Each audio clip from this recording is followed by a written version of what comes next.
기독교로 회심한 아우구스티누스가 마니교의 이원론을 비판하는 여러 권의 책을 쓰고 고백록에서 마니교 신도였던 자신의 젊은 시절을 자책한 까닭에 기독교 신학에서 마니교는 부정적인 이미지가 강합니다.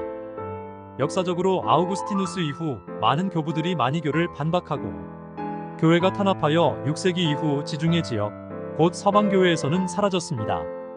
교부들의 논박서나 교회에서 마니교는 기괴한 이단이었기 때문입니다. 그러나 정말 그럴까요? 역사적으로 동방교회 쪽은 사정이 달랐습니다. 마니교의 불꽃은 실크로드를 타고 7세기에 중국에 이르렀고 14세기까지 그 불꽃이 타올랐습니다. 많은 마니교도가 절이나 사원에서 불교와 도교 수도자들과 어울려 살았습니다. 따라서 마니는 중국에서는 노자의 환생, 광불, 곧 빛의 붓다로 알려졌습니다. 오늘날의 종교 간의 대화, 그 선구자인 것입니다. 그렇다면 우리가 알고 있는 마니교적 이분법이라는 말의 유래는 무엇일까요? 물론 이 말에는 마니교라는 종파가 극도로 편협하고 배타적인 집단이라는 인식이 깔려있기도 합니다.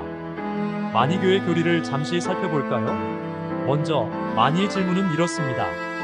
세상에 왜 이토록 악이 창궐하는가? 선한 신이 세상을 창조했다면 이렇게 악이 들끓을 수는 없는 것 아닌가?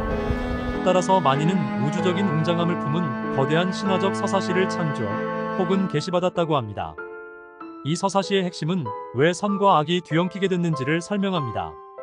마니에 의하면 태초에 세상은 빛의 왕국과 어둠의 왕국으로 나뉘어 있었습니다.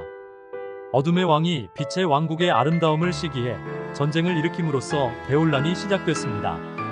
카오스입니다. 이러한 빛과 어둠의 대결은 선과 악의 대결이기도 합니다.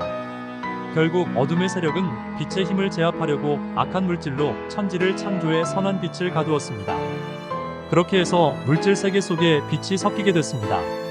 빛의 세력은 물질의 감옥에 갇힌 빛을 구출하려고 싸움을 계속했고 빛의 힘에 밀린 어둠의 세력은 다시 인간을 창조해 그 몸 안에 빛을 더 깊이 가두었습니다.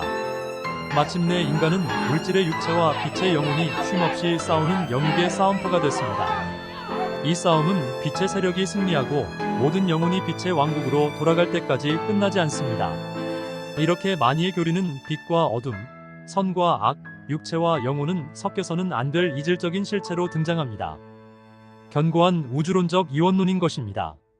아우구스티누스는 여기까지 보았습니다. 그러나 마니의 이원론은 어느 순간 보편적 통합의 이론론으로 바뀝니다. 그 순간을 보여주는 것이 구세주의 등장입니다. 마니에 의하면 육체의 감옥에 갇힌 인간의 영혼을 구출하려고 빛의 구세주가 내려오는데 그 구세주의 부름을 받은 사도가 페르시아에서는 조로아스터였고 인도에서는 붓다, 기독교에서는 예수였다고 가르쳤습니다. 그리고 마니 자신은 앞선 세 예언자의 뒤를 잇는 마지막 예언자라고 선포하였습니다. 이러한 마니의 사상은 당시 알려져 있던 모든 고등 종교를 하나로 꿰고자 한 혼합 종교의 모습을 띱니다. 물론 각각의 장점을 수용한 고등 종교로의 발전이기도 합니다. 불교의 장점을 수용한 부분을 볼까요? 마니가 수도자들에게 준 불살생의 계명이 있습니다. 이것은 인간의 육체만이 아니라 세상 모든 것에 빛이 깃들어 있으므로 함부로 해쳐서는 안 된다는 계명입니다. 마니는 이렇게 말합니다. 누구든 닭을 죽이면 닭이 될 것이요 생쥐를 죽이면 생쥐가 될 것이며 추수하면 추수될 것이고 밀을 방아 속에 던져 넣으면 그이도 한 번은 그 속에 던져질 것이다. 자연의 미소한 부분, 곧 흙 한 덩어리, 물 한 방울, 눈송이 하나, 이슬 한 방울도 고이 간직해야 한다. 기독교의 장점을 수용한 부분을 볼까요? 마니는 예수님의 말씀과 같이 가장 낮은 곳에 있는 이들을 어떻게 대했느냐를 구원의 기준으로 삼았습니다. 마니의 말입니다. 너희는 내가 굶주렸을 때 먹을 것을 주었고 헐벗었을 때 입을 것을 주었으며 병들었을 때 돌보아 주었다. 형제 중에 가장 보잘것없는 사람에게 해준 것이 바로 나에게 해준 것이다. 또한 마니는 수도사들에게 엄격한 청빈도 요구했습니다. 하루 먹을 양식과 한 해 입을 옷 말고는 아무것도 가져서는 안 된다고 못 박았습니다. 음식은 채식만을 허락했고 그것도 최소한으로 제한했습니다.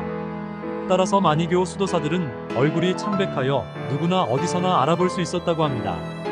아우구스티누스의 오해를 벗고 보면 마니교의 이원론 교리는 그 안에 통합과 일치의 논리가 숨어 있습니다. 양극화 시대에, 세대 전쟁의 시대에 지금 마니를 만나야 합니다. 아우구스티누스의 편견과 오해를 벗겨내고 말입니다. 그때 기독교의 이원론과 배타성이 조금이나마 치유될 것입니다.